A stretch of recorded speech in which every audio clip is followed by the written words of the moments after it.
Jueves de la 13ª semana del tiempo ordinario.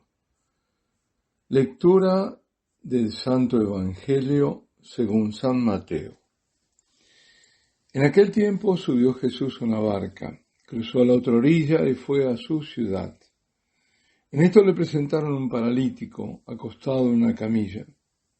Viendo la fe que tenían, dijo al paralítico: «Ánimo, hijo, tus pecados te son perdonados». Algunos de los escribas se dijeron: «Este blasfema». Jesús, sabiendo lo que pensaban, les dijo: «¿Por qué pensáis mal en vuestros corazones? ¿Qué es más fácil decir: tus pecados te son perdonados, o decir: levántate y echa a andar? Pues para que veáis que el Hijo del Hombre tiene potestad en la tierra para perdonar pecados». Entonces dice al paralítico: «Ponte en pie, coge tu camilla y vete a tu casa». Se puso en pie y se fue a su casa. Al ver esto, la gente quedó sobrecogida y alababa a Dios, que da a los hombres tal potestad. Palabra del Señor. La primera lectura corresponde al ciclo de Abraham, ciclo que comienza en Génesis después de Babel, en capítulo 12 de la vocación de Abraham, o sea, del llamado que Dios le hace, y comienza. Ahora estamos en el capítulo 22, con Abraham bien pasados los 100 años, porque a esa edad había nacido Isaac de Sara. Pues ahora Dios pone a prueba a Abraham pidiéndole su único hijo, al que tanto ama, que lo entregue como holocausto. Holocausto es el sacrificio en que la víctima es inmolada y consumida totalmente por el fuego, si no queda nada. Kierkegaard tiene una serie de meditaciones sobre este episodio. Tengo que hacer un pequeño desvío, un excursus, para decir quién es Kierkegaard, que lo verán escrito como Kierkegaard, Kierkegaard, con K las 2 veces, pero se pronuncia Kierkegaard. Søren Kierkegaard es, ¿qué no fue este hombre? ¿Qué no fue? Ante todo admirado por el padre Castellani, a quien Castellani lo llamaba, creo recordar, el jorobadito de Copenhague. Vivió no mucho, porque murió a los 42 años, que vivió en el siglo XIX. Danés, prolífico escritor, filósofo, dicen que es el verdadero padre del existencialismo, crítico de Hegel, del idealismo, del romanticismo alemán, teólogo cristiano, poeta, en pocas palabras, un grandísimo intelectual. Trató temas de psicología y fue también escritor de ficción. Por eso, ¿qué no fue? Pero lo que al menos a nosotros más importa es el profundo pensador cristiano y sus esfuerzos para revitalizar la fe cristiana en su ambiente luterano. Dicho esto, ahora solo un par de reflexiones sobre este pasaje bíblico de hoy. En Abraham, sacrificando a Isaac, vemos la prefiguración de Dios Padre y de Dios Hijo. En el relato, Dios omnipotente no deja que el patriarca mate a su hijo. Le basta ver que teme a Dios, que nada le niega, ni lo más querido, y que con el corazón quebrantado está dispuesto a darlo todo. Y el Todopoderoso le concede a Abraham que cambie el sacrificio del hijo por el del carnero, que improvisamente aparece ahí, con sus cuernos enredados en la maleza. El mismo Dios, revelado por Jesús como Padre, por amor a la humanidad y por exigencia de su justicia, que nunca podría ser satisfecha por el sacrificio de animales, da su amadísimo Hijo a la humanidad para que el hombre se salve. Isaac es figura de Jesucristo ofrecido en la cruz. Como Isaac tomó sobre sus espaldas la leña para el holocausto, así Cristo cargó con el madero de la cruz. Y como Isaac se dejó atar voluntariamente, así Cristo, el Cordero de Dios, fue voluntariamente al sacrificio. Como proféticamente lo describe Isaías tantos siglos antes del sacrificio del Señor.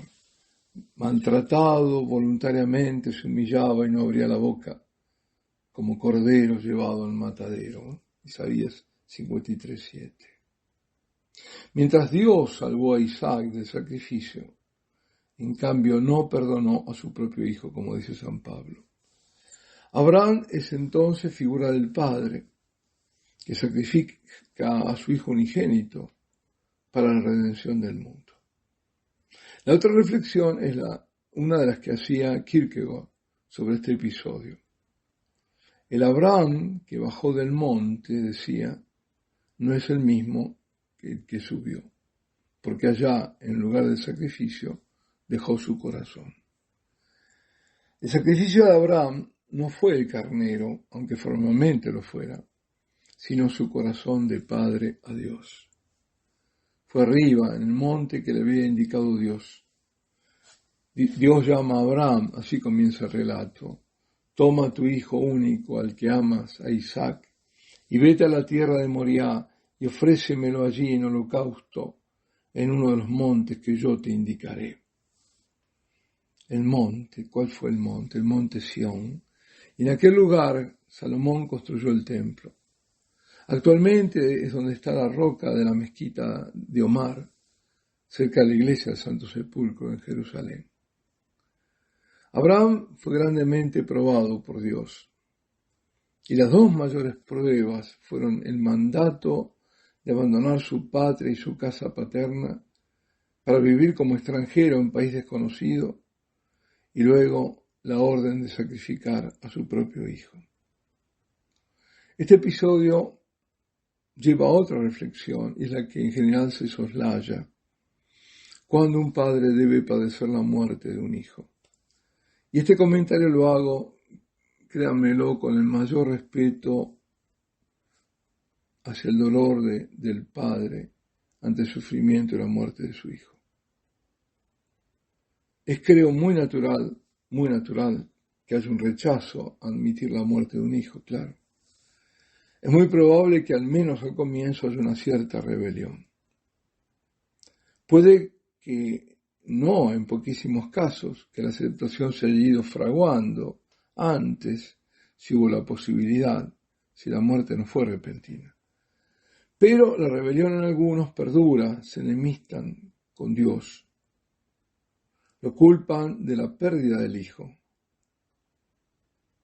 Olvidan que la vida del hijo no les pertenece a ellos, como lo olvidamos todos, ¿no? Como toda vida le pertenece a Dios. Dios es el dueño de la vida. Y sobre esto quiero compartir un testimonio. Se lo oí a una señora italiana, ya por los años, por los años 90. Era una mujer de fuerte temperamento. Había estado, mejor dicho, terriblemente enojada con Dios, porque se le había muerto su hija apenas adolescente. Y la llevan a San Giovanni Rotondo para que viese al Santo Padre Pío. Se niega, pero forzadamente la llevan y la anotan turno para que se confiese con el Santo Capuchino. Llega el momento, está ahí ella en el confesionario, sin decir palabra, muda, y mudo también el Padre Pío. Contaba la señora que pasaron muchos minutos así, muchos, hasta que el Padre Pío, con una voz dulcísima, que no parecía la de él, le dice, filia mía, hija mía. Solo eso, más nada. Desde ese momento comenzó a llorar, y por 3 días no podía dejar de llorar. Fue todo, comprendió todo. Comprendió lo incomprensible, el amor de Dios y el misterio de la muerte, absorbido por el misterio del amor de Dios. A partir de aquel momento vino la aceptación y la entrega de su hija, fue su sacrificio a Dios, que le trajo paz, la paz sobrenatural, signo de la gracia divina. Y parecido a esto lo he visto en el hospital de niños, como madres con sus hijos que habían estado alejadas de Dios, acompañando el padecimiento de sus pequeños, de pronto, por todo ese dolor unido a la aceptación, encontraban la paz verdadera que solo Dios puede dar. El padecimiento del niño fue causa de la reconciliación con Dios y la preparación para la aceptación de su muerte. Los niños que sufren, ¿no? Es todo un tema para tratar en otra ocasión y que es un tema de escándalo para muchísimos, pero que cuando uno se adentra ve otras cosas, ve el amor de Dios realmente. Y ahora viene a mi mente Teresita, la habíamos comentado, hablábamos hace no mucho, la niña nacida en Rusia, adoptada por padres españoles, que vivió o murió en santidad. Y entre otros recientes, parece que Dios necesita estas almitas puras. Los justos son unidos a Cristo para salvar aún a esta humanidad perdida que está peor que Sodoma y Gomorra. Digo, entre otros recientes está Manuel, un niño italiano que decía, como Teresita, a través de mi sufrimiento quisiera salvar tantas almas como sea posible, especialmente las de los sacerdotes. Yo os contaré más acerca de él. Solo decir ahora que nació en el 2001 y murió con apenas 9 años en el 2010. Para la Santísima Virgen, el lugar de sacrificio fue el Gólgota, donde ella, siempre ahí, en el fondo, ahí mismo, en esa zona, donde fue el sacrificio de Abraham. Y ahí ella incondicionalmente dio nuevamente su aceptación, su fiat, como el momento de la anunciación por el que él, el Hijo del Altísimo, se encarnó en su seno. Y pensar que se rechaza que la Virgen pueda ser corredentora, cuando ella realmente en ese momento está dando su Hijo en sacrificio. ¿Por quién? ¿Por ella? No, inmaculada, purísima, por la salvación de todos nosotros, que había sido en ese momento también, en ese momento cuando somos hechos hijos de ella. Y ahora solo comentar que Jesús en el Evangelio de hoy responde a la fe de quienes estaban y habían traído el paralítico. Aquí se lo intuye porque no es tan explícito como en Marcos y en Lucas. Es decir, la fe de otros.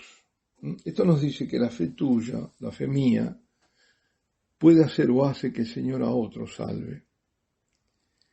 Porque aquí se trató primero la salvación. Tus pecados te son perdonados. Y luego fue la sanación del cuerpo. Ponte en pie y vete a tu casa. El Señor nos enseña que la sanación del alma es más importante que la del cuerpo. Por eso es muy importante preparar espiritualmente a los enfermos. Suelen ser los familiares quienes impiden que un sacerdote se acerque al lecho de un enfermo grave. Lo ahuyentan por una, no sé cómo definirlo, por una superstición. Instigados, sí, superstición, obviamente por Satanás, que ese sí, que sabe muy bien lo que hace. Y se le importa el alma.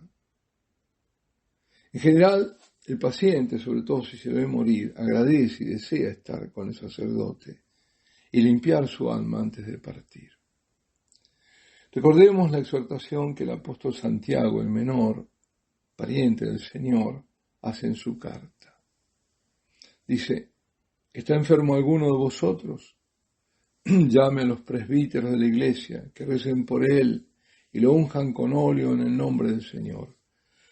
La oración hecha con fe salvará al enfermo y el Señor lo restablecerá. Y si hubiera cometido algún pecado, le será perdonado.